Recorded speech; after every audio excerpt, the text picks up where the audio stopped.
Namaskar. Welcome viewers to this session on Indian philosophy. This evening we have with us Dr. Aditya Kumar Gupta.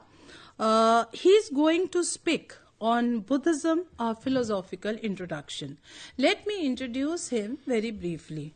Dr. Aditya Kumar Gupta, who is a scholar and professor of philosophy as an associate professor in the Department of Philosophy, University of Delhi. With over 16 years of teaching and research experience, he has supervised 7 PhD theses and 12 MPhil theses, and many others right now are working under him. He has published 2 books on Indian philosophy and over 20 research articles. He also has to his credit 6 major and minor research projects. Some of the specialization or the areas of his research interests are as follows: Indian philosophy, Dharma studies, meditation studies, and philosophy of psychology. With that brief introduction, now I welcome as well as invite him to deliver his Thank you, madam. Thank you very much. Presentation on Buddhism, a philosophical introduction. Thank you very much, madam. Namaskar. Namaskar, madam. See, when we talk about Buddhism, we know that starting point was Siddhartha, Gautam Buddha. So, a child born in a royal family, obviously he had all types of luxuries in his life, but somewhere he was not attached to those luxuries, and after his marriage, he left his house. And because why did he leave the house? The reason was the quest for knowledge. What exactly is the reality? Basically, as a normal human being, we are satisfied with worldly satisfactions, worldly material satisfactions, worldly attachments, and we think our life is complete, our life is satisfied. But when it comes to certain intellectuals, certain extraordinary souls who are not satisfied with only material, only biological satisfaction, so he wanted to know what exactly is the reality. Because in his life he got all types of luxuries. Still he was not satisfied with the life. Still he was not getting peace. So he thought, perhaps this is not the ultimate reality. I should go and try to find what the exact reality is. So here and there he tried to meet different teachers. Abdul Kalam was a Sankhya teacher basically. He studied under him also. He studied under Jaina teacher as well. Finally, like after wandering here and there for many years, he realized that knowledge cannot be achieved from others until and unless it ignites in oneself. So after searching here and there for many years, one day he decided not to work in that direction. He surrendered, in fact, that my efforts are useless, I cannot get that bodhi. So one day he was sitting, he was near that Bodh Gaya, famous Gaya, that Bodhi tree. So he decided to leave that search. That night only, near the river Niranjana, that night only he got enlightenment. He got nirvana. Here, what do we mean by nirvana? He was free from all the clutches of passions. Basically, there is a term moksha in Indian philosophy. Nirvana is also there before Buddha. But nirvana as a special term in Buddhism has special meaning also. So he realized that, and later on we will discuss that what exactly the nirvana is there. So after getting that nirvana, he touched the Mother Earth because nobody else was there in front of him. So he touched the Mother Earth. Oh Mother Earth, you are the witness that your son has got nirvana. So that is called, in history, that is called Bhumi Sparsha Mudra. After that, he went to find those his associates who left him in the midst of his search for truth. So he went to, in fact, he came to know that those 5 people who were his associates or disciples, whatever we can say, they were residing near Varanasi, the Mragdayavan, modern day Sarnath. So he went there, and after reaching there, he found that they were meditating there, they were working in the field of spirituality, and finally, after interaction, he delivered first lecture there. That first lecture at Sarnath was the starting point of philosophy. Is that known as Dharma Chakra Pravartan? Yes, madam. That is called Dharma Chakra Pravartan. Yes. And in fact, that is recorded in one Pali text, Dhamma Chakra Pravartan Sutta. So, and that is the starting point, not only starting point, but philosophical foundation of Buddhism. Because in that Dhamma Chakra Pravartan Sutta or Dharma Chakra Pravartan, the sermon, that lecture, he delivered a lecture which was related to 4 noble truths. Basically, 4 noble truths, if you see, these are philosophical foundation of Buddhism. Because anywhere else, wherever Buddhism went, either in the form of this school or in the form of that school, these 4 noble truths or these philosophical foundations were there. So these 4 noble truths are: 1, life is full of suffering, sarvam dukkham. Second was, it has certain reason, dukha samudaya. And third was, these sufferings can be stopped, dukha samudaya nirodh. And fourth is, there is a way out. Now, apparently, if we read these 4 noble truths, it appears that he was pessimistic, the life is full of suffering. But the reality was, Buddha was aware of the fact that the way common people are living their lives, that is full of suffering, because we are attached to worldly things, and if we do not get that, attachment would remain there in our life, and if we get, ultimate destiny would be the boredom. As in Western philosophy, Heidegger says, whatever you get in this world, of this world, related to this world, the ultimate destiny would be boredom. So the way we try to get worldly luxuries, worldly attachments, the ultimate destiny is boredom. So the way people were living, the way people are living their lives, that is definitely full of suffering. So basically in the first sutra, first noble truth, he was reminding us that this is not the art of life. This is not the way of life by which we can live a perfect life. But what are the reasons? Buddha or Siddhartha, who was given a name Buddha by a lady called Sujata. So Siddhartha, Gautam Buddha, says that these sufferings are not caused by any supernatural agency. We can imagine that the country 2500 years back, in those days, Buddha declared there is no supernatural agency. It was a revolutionary movement. It was revolutionary declaration. So in second noble truth, basically he says that these sufferings are caused by your cravings through Dwadash Chakra, through Pratitya Samutpad. Dwadash Chakra means life sufferings basically are explained by him via 12 links. We have sufferings that is called Jara in Buddhism. But he drawn a link of those, 12 links were there. So the first link was avidya, samskar. Avidya means sum total of your past lives, attachments, so whatever, the sum total of past lives experiences. And because of that, you develop certain samskaras. That is the second point. And then after that, avidya, samskar, initial consciousness in mother's womb, which is called Vigyan. And because of Vigyan, we get human form, which is called Namarup. And as we are born in a human being, we have 6 sense organs. It is called Sadaitan. And if 6 sense organs are there, then obviously sparsh would be there, contact would be there.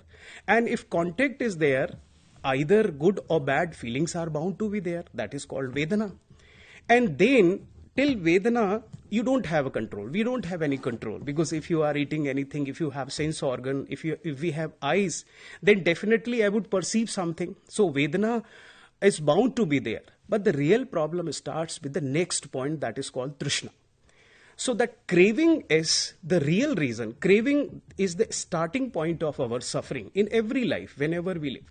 So Trishna is the next point, and when we try to fulfill our Trishna, what happens? It becomes our habit, it becomes our addiction. That is called Upadan. And then if Upadan is there, if addiction is there, my desires are in that direction. For example, if anybody is addicted of, say, drinking, and in his dreams also he would desire for that there should be arrangement of drinking. So because of Upadan, because of addiction, what happens? Desire to bhava becomes. And because of our desires, because Buddha said that don't desire anything unconsciously. Don't desire anything, because every desire is bound to be fulfilled sooner or later. Because if desire is there, we would try to find out the way out. We would spend our energy in that. All our things we will spend. And because of that desire, the birth of that is bound to be there. So after bhava... May I ask, sorry for the disruption, Dr. Gupta, what is meant by desire in unconscious mind also? Desire in unconscious mind means, because in his search of reality, basically Buddha realized that most of the people are sleeping while being awakened. Sleeping while in dream. So in Hindi we can say that वो सोते हुए जागते हैं. Means our passions are controlling our rational capacity. When we are angry, when we are in greed, when we are in sexuality, under the control of sexuality or anger, our reason does not work. So most of the times our consciousness is under the influence of our passions. So such people, whatever we desire, for those people he said, whatever desires are there, these are not conscious desires. Actually, we are not involved in action. He says we are reactors. We are not actors, we are reactors, because anger is enforcing us to do certain thing. So this can happen in a sleeping state also? Yes, this can happen in sleeping state as well, because the awakened person, his sleeping would be different from that of normal person. In Bhagavad Gita, Krishna says, Ya nisha sarva bhutanam, जो सभी के लिए रात्रि है उसमें योगी जागता है. So जागता का मतलब that conscious awareness. So basically the bhav and jati means birth of anything. And if birth is there, then definitely sufferings would be there. Right. So with the help of these 12 links, he tried to explain the sufferings of human being. And this became, because everything was linked, everything was related to each other. So what did he say? This is called theory of pratiti samutpad, arising after getting. So this pratiti samutpad became the philosophical foundation of Buddhist philosophy.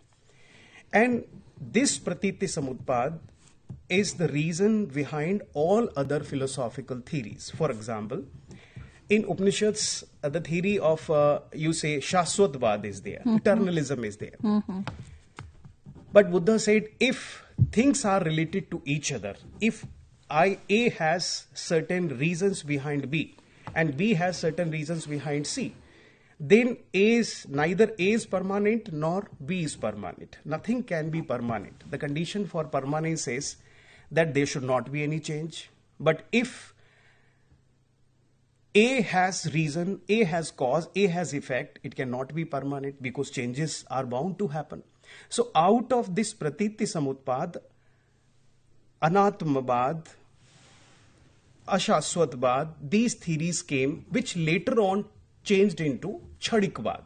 Can you just elaborate anatbad to chadikvad? Buddha initially says that reality is not eternal. Whatever worldly reality is there, it is not eternal. But later on, some Buddhist scholars like Ratnakirti, what did he say? That these, because if changes are happening, but are they happening intermittently or constantly they are happening? So Ratnakirti says these changes cannot happen intermittently. For example, we are here. If anybody comes here after say 5 days, he would not find many changes here. Right. But if anybody comes after 10 years, That's true. she would recognize those changes. But if you ask me, these changes happened at any particular date, say on 26th January or 15th August, no. These changes were happening gradually, constantly. So that is why that Anatmavad or Ashaswatvad changed into Chadikvad. Chadikvad. So later on, and Ratnakirti gave certain arguments also. Those arguments are called Arthakriyakaritra. Everything which has the capacity to produce something, it is bound to be Chadik. Because if it is not Chadik, if it is not changeable, it cannot produce anything. Logic is there. It is also related because there are certain, philosophers who say that he did not accept the concept of soul. Anatmavad. Basically, this Anatmavad is not no consciousness. Anatmavad is the way we talk about soul. We think there is something permanent, something, because if somebody asks me, what is soul? Then immediately I would start giving a lecture on it is immortal, it is eternal, non-changeable. But do I experience that non-changeable? The way I experience my consciousness, I experience my consciousness as this feeling, that smriti. If this is the meaning of Atma, कि हम अपनी अंतरात्मा से कह रहे हैं, if this is the feeling of अंतरात्मा, then definitely this is not permanent. So he was not against the soul theory. He was against any concept of permanent soul. So that became Anatmavad later on. So for Buddha, every entity, whether it's in spirit or energy or in material, has a changing quality to it. Yes, no matter it is material or non-material. Non-material. Everything. This is the unique characteristic in like we have 4 major dharmic traditions: Hindu tradition, Jaina tradition, Sikh tradition, and Buddhist tradition. But Buddhist is the only tradition which says that even this consciousness, even this flow of consciousness, this is like a flow basically, just as a river Ganges is there and that is flowing constantly. At any point of time, we cannot say this is river Ganga. This is river Ganga. Actually, this is becoming river Ganga every moment. But changes are in the same direction. That is why we do not perceive those changes. So, and with the help of that, he explained Smritis as well. So, Smritis are explained by the fact that because changes are in same direction, so A is changing into B. So some extent, some effects of A is bound to be there, are bound to be there in B. So that is why he explained even Smriti, because our Smritis are not categorically clear. Our Smritis are vague. So only important events are remembered. So this was second noble truth. And third noble truth basically was that these sufferings can be stopped. Because sufferings are caused by, if sufferings are caused by, say, our craving. So if we stop craving finally, then definitely our problems can be solved. That stoppage of craving finally is called nirvana. The term itself is very important. You have to remove desire for anything. Desires are not a problem. To become What the is the slave difference of desire. between craving Slave and of, desire? More or less synonymous, right? So basically, normally human being or animals are called pashus. Right. Pashus because they are in pash. They are in pash. Passions. If any tiger is hungry, tiger will not think. Right. But instincts are working. But in case of human being, there is a possibility that you can become the master of your passions. So we are born as Pashu because we are animal. Aristotle says human being is rational animal. So first we are animal, but there is a possibility of becoming human being. So how can we be human being? We can become human being when we have control over our passions. We are master of that. Our passions are not our master. So the moment, because cravings are not possible if we are not attached to worldly things. Cravings are extrovert, always oriented towards external things, either ego or possession or this thing or that thing. So this nirvana is possible in this life also. And after death, obviously there is no need of, because it was a craving which was giving birth. But if anybody gets nirvana, there is no need of any birth to fructify those desires. Right. But most important thing in these four noble truths was fourth noble truth, that there is a way out. And interestingly, that path is called Ashtangik Marg. In Pali it is called Atthangik Magga. Right. In yoga it is called, though different paths are there, it is called Ashtangik Yoga. Here it is called Atthangik Magga. And in these eightfold paths, not a single place he has mentioned any supernatural agency. He says samyak ditti, samyak drishti jisko kaha. So you must know what is reality, body as body, four noble truths, and samyak sankalp. You must have resolve. Like, we are curious about spiritual things, but actually we are not able to fulfill because determination is less. So second is samyak sankalp. And then obviously speech must be good, right? Speech is there. Similarly, other aspects are there, right? Conduct is there. Meditation, right? Livelihood. Right, livelihood, where Panchashil model is there. Yes. So we have, and finally, right, concentration, right, samyak samadhi, jisko bola unhone. So he developed dhyan methodology also, because only by teaching nothing is possible. If we are on the path of spirituality, there must be some practical applications. There must be certain practical methodologies. So those practical methodologies are developed by Buddha in different sermons, which are recorded later on as suttas. Because Buddha did not write anything. Buddha, wherever question arises, he would answer as per the question or as per the need of the hour. So in different suttas, there is one sutta, Anapanasati Sutta. In Anapanasati Sutta, he develops that methodology. Breath is coming, breath is going out. If it is long, I feel it is long. If it is short, I feel it is short.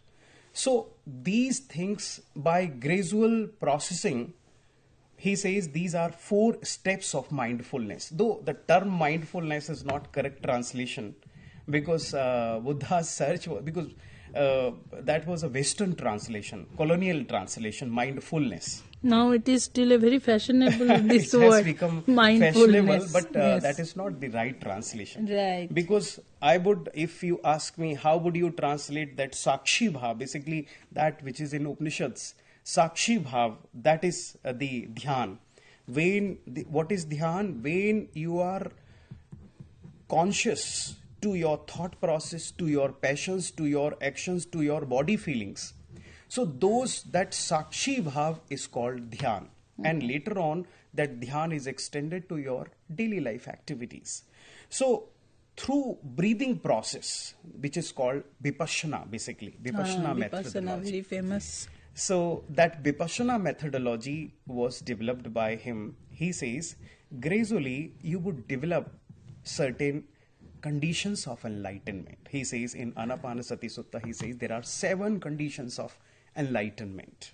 That there should be non-attachment towards worldly feelings. There should be no attachment to your body as well. Gradually we would start developing that. And then in this lifetime only, by other by following eightfold path as well, we can get nirvana in this lifetime. So, thank you so much. We are at the end of the session. Thank you, Professor Aditya Kumar Gupta ji, for a very, very insightful and brevity of the economy of the words, through which you explained very major concepts of early Buddhism. As Buddha spoke, as Buddha shared, and the in future, the subsequently the major schools developed all these concepts, and so we have been very enlightened with your presentation, right? We may be having yet another, like if we consider this Buddhism a Philosophical Introduction Part 1, we can look forward to hearing you again as a Part 2 of this concept. Definitely. Thank you so very much. to all the Namaskar. viewers, Namaskar. and thank you.